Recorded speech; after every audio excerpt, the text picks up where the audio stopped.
ছুটির দিন হওয়ায় বাণিজ্য মেলায় ক্রেতা দর্শনার্থীদের উপচে পড়া ভিড় লক্ষ্য করা গেছে। বেচাকেনাও বেশ ভালোই। এ বিষয়ে আরো জানাতে এই মুহূর্তে মেলা প্রাঙ্গণ থেকে যুক্ত হচ্ছেন আমাদের সহকর্মী শাহাদাত নিশাদ। নিশাদ, মেলায় ক্রেতা দর্শনার্থীদের ভিড় কেমন দেখছেন এবং বেচা কেনা নিয়ে কি বলছেন ক্রেতা বিক্রেতারা?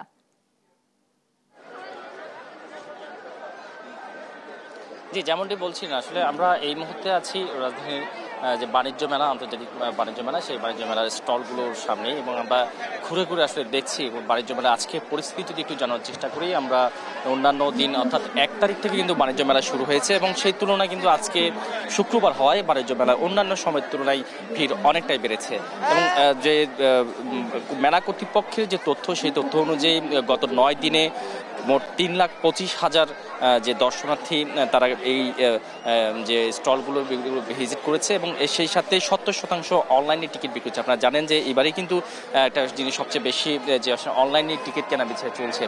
এবং সেই সাথে যদি জানিয়ে রাখি, এইবার মেলায় মোট 367টি স্টল কিন্তু এখানে রয়েছে এবং তার মধ্যে যদি আমরা বলে রাখি, বিশেষ করে ইলেকট্রনিক্স পণ্য থেকে শুরু করে শোপিস, খাওয়ার দোকান, শপিং থেকে শুরু করে সব দিক থেকে কিন্তু এবার সবচেয়ে বেশি যে স্টলগুলো সেগুলো কিন্তু সাজানো হয়েছে। বিশেষ করে গতবারের মতো কিন্তু এবারে ভিন্নতা খুব কম লক্ষ্য করা যাচ্ছে, তবে অনলাইনগুলো সবচেয়ে বেশি এবার অ্যাক্টিভ হয়েছে। এবং সবকিছু মিলে যদি আমরা এখানে আজকে যে ভোগান্তি, সেই ভোগান্তির মধ্যে কিন্তু ছিল সেটি হচ্ছে এখানে অনলাইন যে টিকিট কেনার ক্ষেত্রে যেমন ভোগান্তি কম ছিল, কিন্তু শুক্রবার হওয়ার কারণে যখন জনসংখ্যা বেশি ছিল সেক্ষেত্রে কিন্তু টিকিট পেতে অনেকে ভোগান্তিতে পোহাতে হয়েছে বলে আমাদেরকে জানিয়েছেন। এবং অন্যান্য কেনা বেচার দিক থেকে দর্শনার্থী বেশি এবং সেই সাথে মানুষের সাশ্রয়ের মধ্যে রয়েছে বলেও আমাদেরকে জানিয়েছেন। তো এই ছিল যে চল বাণিজ্য মেলা, সেই বাণিজ্য মেলা থেকে আমার কাছে থাকা সবশেষ খবর।